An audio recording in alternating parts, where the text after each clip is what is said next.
The camera zooms in on a pristine suburban home, the kind of house that seems to embody the American dream. Nestled on a quiet street in Westfield, New Jersey, the house looked like any other. Neat lawns, white picket fences, children's bicycles carelessly scattered across the yard. But something felt off in the air, an unsettling stillness. Inside, the atmosphere was far from peaceful. In the dining room, John List, a man of unremarkable build with an expression that bordered between cold and stern, sat at the head of the table. His brow was furrowed as he stared at his hands, which rested on the surface, palms down, as if trying to steady the storm brewing within him. He was dressed in a plain button-down shirt and slacks, his dark hair combed neatly. But there was something in his eyes, a darkness, a hollow, almost mechanical focus. He had planned this day for months, each detail meticulously arranged. The last threads of a broken man's hope for redemption were about to snap. The rest of the house, usually filled with the sounds of his wife, Helen, and their 3 children, Patricia, John Jr. and Frederick, was eerily silent. The tension hung in the air like a thick fog, choking out any trace of joy or warmth. As List sat in the chair, a few miles away, the truth of his twisted plan began to settle into the viewer's bones like ice-cold water. John List wasn't just a man, a quiet, withdrawn figure with a respectable job in insurance. He was a man on the verge of committing a crime so horrifying, it would take decades to uncover the truth.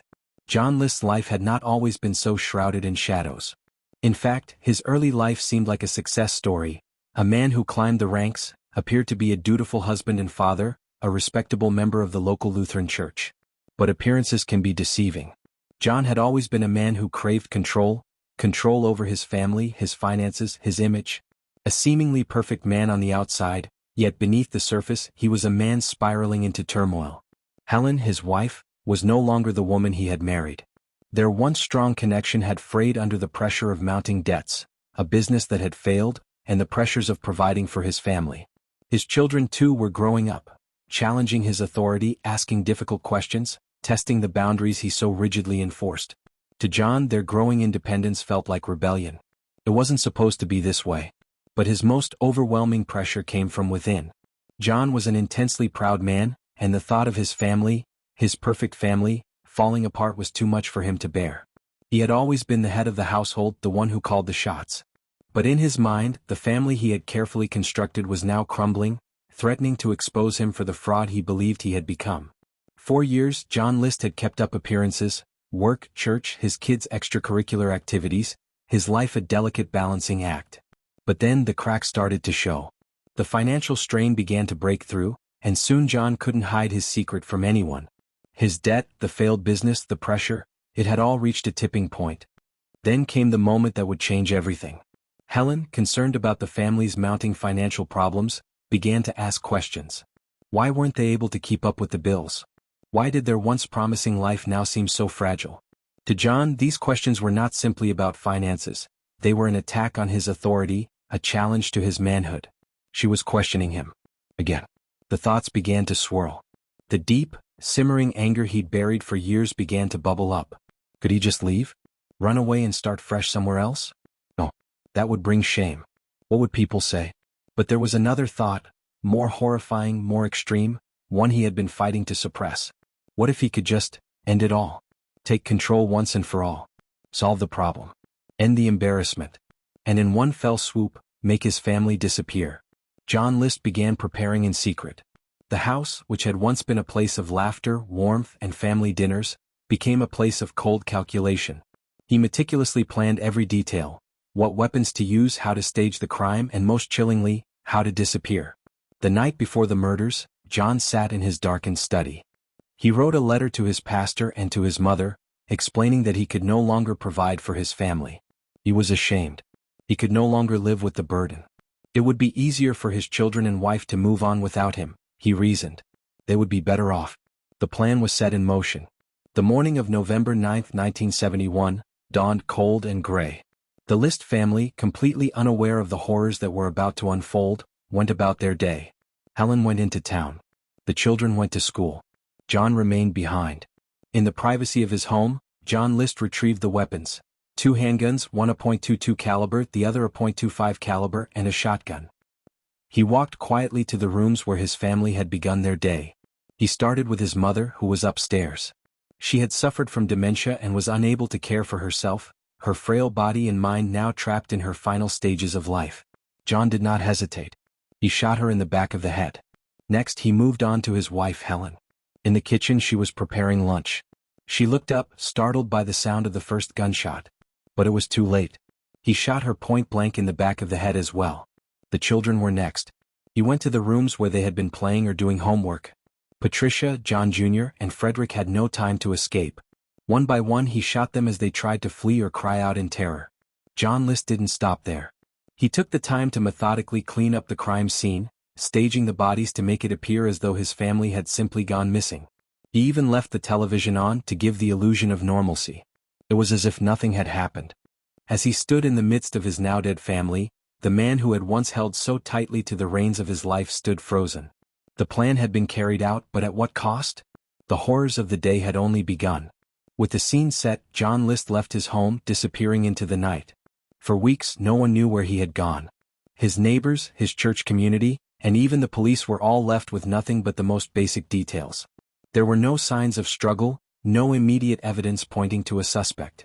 In the following days, as news of the List family's disappearance spread, a chilling mystery began to take shape. Where was John List? What happened to his family? And why did the authorities believe this case would soon be forgotten? Little did they know this story was only beginning. The List family had vanished without a trace, and the small suburban community of Westfield, New Jersey, was gripped by confusion. Neighbors were confused at first, thinking nothing of the absence. But then days turned into weeks and the silence was deafening. The local police began their investigation with skepticism, as it appeared to be a routine family leaving for a vacation or a short trip. But soon signs pointed to something darker. Helen List's car remained in the driveway, still parked as if she had just returned from an errand. And then there were the children's school bags left untouched, their homework still sitting on desks. The List family's disappearance was more than just an unsolved mystery, it was a carefully calculated, cold-blooded murder disguised as something innocent. But John List's meticulous planning had not accounted for everything. There were things he had overlooked. Tiny mistakes that, while unnoticed at first, would eventually become critical. As the days stretched into weeks, John List's true escape began. No one knew where he had gone, and even his family members assumed that he had taken off on some ill-advised trip. But there was one key detail: he had left without a trace. His wallet, his ID, his car, everything had been abandoned like he had vanished into thin air. For nearly 18 years, the mystery of the List family's disappearance would remain just that, a mystery. Police had no leads, no body, and no answers. John List, a man who had once been seen as an upstanding citizen, was now the subject of national intrigue. The man who had murdered his entire family had simply vanished. But John List hadn't disappeared. He was living under a new name, Bob Clark. The man who had once been a respected member of his community now hid his identity behind a web of lies, assuming a new life in Colorado. He became a new person, blending into the background of the world as if nothing had ever happened. He took a job as a real estate analyst, living a quiet, almost mundane life, and he built a new world for himself. However, the demons from his past never fully left him. The weight of what he had done haunted him, but John, or Bob as he was now known, had convinced himself that he had done the right thing. His family's death was necessary, he believed. It was the only way to protect them from the misery and shame that would surely have consumed them. But deep down, a constant, nagging feeling lingered. What if someone found out? What if the past came rushing back? Years passed, and John List's life began to settle into the rhythm of routine. Yet the past could not be fully outrun. In 1989, nearly 2 decades after the murder, a breakthrough occurred. A program called America's Most Wanted began airing segments on unsolved cases, hoping to bring fresh attention to cold investigations. The List case was selected. The police had long since hit dead ends, but the show's producers saw something in the case worth revisiting. And so, an entire nation watched as a forensic sketch of John List was broadcast. His face, now older but unmistakable, was plastered on television screens across America. The audience was told about the disappearance of the List family and the mystery surrounding their deaths. The show broadcasted a simple, chilling question. Who was this man and where was he now? The camera zoomed in on the aging photograph of List, Bob Clark.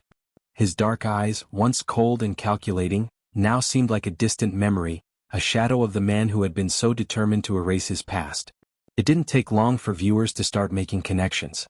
One viewer in particular recognized the face of John List as Bob Clark, the man who had been living just a few blocks away in Colorado. A tip came in and the investigation resumed. Detectives scrambled to confirm the tip that had led them to John List. As they pieced together his movements, it became evident that the man they were chasing wasn't just hiding in plain sight. He had been hiding for years, building a life that seemed normal on the outside, but was fueled by a deadly secret. The FBI swooped in, armed with new evidence. They found Bob Clark's address and, in an arrest that seemed to come straight out of a thriller, arrested him at his home. The long manhunt had ended. But what John List didn't know was that his past was now very much alive. The trail of blood he had left behind, hidden beneath decades of lies, had finally caught up with him. As he was led away in handcuffs, a strange calm seemed to fall over him. He wasn't scared. He was resigned. It was, after all, what he had expected. It was only a matter of time before his life, the one he had built on lies and death, came crashing down. The arrest of John List was monumental, but it was only the beginning of an even darker revelation. As the authorities began questioning him, they started unraveling the twisted details of his motives, his chilling justifications, and the horrifying way in which he had carried out the murders. But despite their probing, List remained eerily calm, often giving nonchalant answers about his actions as if they were nothing more than a tragic necessity. But then, during one of the many long, tense interviews, something unexpected happened. List, as he sat across from the detectives, began to speak about his family, about his wife, Helen. He described her in a way that made the hairs on the back of the detective's neck stand up. "I had to do it," List said. "She was the one who was making things harder. She was the one who didn't understand what was at stake. She would have never let me go through with it." The detectives leaned in, sensing that something even darker was yet to come. "But why?" one of them asked. "Why kill your children, John? Your own flesh and blood." There was a pause. A long, excruciating silence.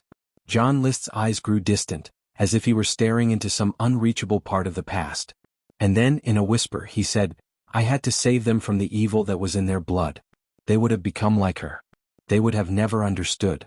The chilling truth that began to unfold in that moment was more terrifying than anyone had imagined. John List hadn't just murdered his family out of necessity or desperation. No, there was something more insidious at play, something that even the detectives hadn't anticipated. The answers were yet to be revealed. And as the investigation continued, so did the questions. Who had John List really been, and what had driven him to commit such an unthinkable act? To understand the true horror of what happened behind closed doors, they would have to dig deeper. Much deeper. John List, now sitting in a small, dimly lit interrogation room, had been there for hours. His calm demeanor contrasted sharply with the chaos that swirled outside. The detectives, determined to understand the full extent of the horrors he had committed, pressed him further. John, still referring to himself as Bob Clark, sat with his hands folded neatly in front of him.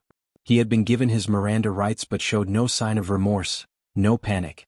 His face remained impassive, almost robotic. Detective Thompson, the lead investigator, leaned forward, staring at him with an intensity that seemed to penetrate the calm facade. "John, we know you didn't just snap. We know you planned this. But why? Why murder your own family in cold blood?" John List's expression remained unchanged, but his eyes, those same eyes that once hid a lifetime of secrets, began to flicker with something. A fleeting shadow of guilt, perhaps, but more likely, a quiet acceptance of his fate. He opened his mouth as if he was about to speak, but then paused. He glanced around the room, almost as though he were speaking to himself rather than the detective. "I had no choice," he murmured. "You don't understand. They were never going to be safe. They would have suffered more if I had let them live." Detective Thompson narrowed his eyes, pressing harder. "Safe from what, John? What could be so bad that you felt murdering your wife and children was the only way out?" John List's eyes darkened. There it was. The reason. The twisted justification that had lived within him for all these years. The lie he had told himself to make his actions seem less monstrous. "They were better off," John continued, his voice cold and deliberate. "I was saving them from a life of poverty, from embarrassment. They would have turned into people like her. Like Helen. Weak, incapable. I couldn't allow that." Thompson shook his head in disbelief. "Your wife? Your children? You honestly believed that killing them was the answer?" John List's eyes flashed with something darker now. A cold certainty that sent chills down the detective's spine. She was never going to let me fix things, he said, his voice rising slightly. She kept asking questions. Why didn't I have a better job? Why wasn't I more successful? She didn't understand the pressure. The shame. It was eating me alive. The detective could see it now, John List's delusional justification. The anger that had festered for years, the resentment that had taken root in his heart. Helen's simple questions about their finances had become an unbearable weight for him. And his children, those innocent children, had become symbols of his failure. I couldn't let them live in disgrace, John said, his voice now barely above a whisper. It would have been a dishonor. A lifetime of people looking at them and thinking they were my burden. As the interview continued, John List's chilling rationale became clearer. His actions were not those of a man overcome by an uncontrollable urge or a fleeting moment of rage. No. This was the result of years of slow, simmering resentment, culminating in a planned execution. But the true horror lay in the final revelation, the one that the detectives had been dreading. John List had not simply murdered his family to protect them from hardship. He hadn't simply killed them out of misguided love or a warped sense of duty. The reason for the killings was far darker. I didn't want them to suffer, John repeated, almost mechanically. But they were going to. They would have become just like her. But there was something more. The truth that came to light in the final moments of the interrogation was the horrifying realization that John List believed, with all his being, that his family had to die not just to spare them from poverty, but because he believed they were cursed. I couldn't let them live, John List confessed. Not after what I did to them. The guilt, it was eating me alive. Detective Thompson paused, processing the weight of those words.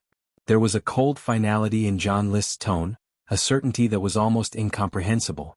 As if in his mind he truly believed that he was doing his family a favor, freeing them from some imagined fate worse than death. As the investigation turned to trial, John List's chilling confession was pieced together by the prosecution, revealing the disturbing depths of his delusions. His defense team attempted to argue that he had been suffering from mental illness, but the prosecution painted a far darker picture.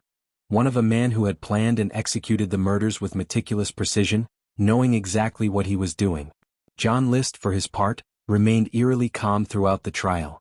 His demeanor was the same as it had been in the interrogation room, quiet, detached, and cold. He spoke about his family with a strange, almost clinical indifference, as though they were characters in a book he had written rather than real people with real emotions. In the end, the jury found him guilty of 5 counts of first-degree murder, and he was sentenced to 5 consecutive life terms in prison. But even as the trial came to a close and the courtroom fell silent, there was one final twist in the story of John List. The truth that had been buried beneath years of lies began to surface, revealing the full extent of his horrifying actions. It wasn't just that John List had killed his family, it was that he had lived with this burden for so long, buried under the weight of his own delusions and guilt. His escape was not just a physical one. It was a psychological escape from the reality he had created. The truth, as it turned out, was that John List had never truly escaped his past. Even after his capture, he remained haunted by the memory of his wife and children. The past, with its ghosts and shadows, never left him. And in the end, it wasn't the police, the media, or the public that truly judged him. It was his own mind, constantly reminding him of the horrors he had inflicted, that would torment him for the rest of his life.